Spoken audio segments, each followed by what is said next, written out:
چالش دیالوگ ماندگار در آپارات. چندین دیالوگ انتخاب کردم از 3 شخصیت در فیلم سینمایی قیصر. پس تقدیر من این بوده که بچه‌های من به دست خودشون یکی یکی خودشونو نفله کنن.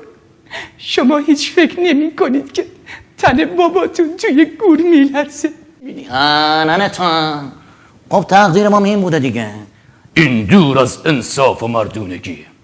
احترامت واجب خواندی، اما حرف از مردونگی نزن که هیچ خوشم نمیاد. کی واسه من قد یه نخود مردونگی رو کرد که من واسه یه خروار رو کنم؟ این دنیا واسه من همیشه کنک بوده و نامردی. و هر کی گفتم نوکرتم با خنجر کوبید تو این جیگرم. این نظام روزگاره، یعنی این روزگار خاندایی نزنی میزننت. الان داشت فرمون کجاست؟ اون پاتی که تو این دنیا آزارش به یه مورچم نرسیده بود کجاست؟ 3 تا بی معرفت، 3 تا خدا بی خبر مفت اونا رو فرستادن زیر خاک. منم این کارو میکنم. نگاه به الانم نکن، پوست به استخون شدم. یه روزی تو هر زورخونه میرفتم برام زنگ میزدن. میشد 2 روز تموم کشتی میگرفتم.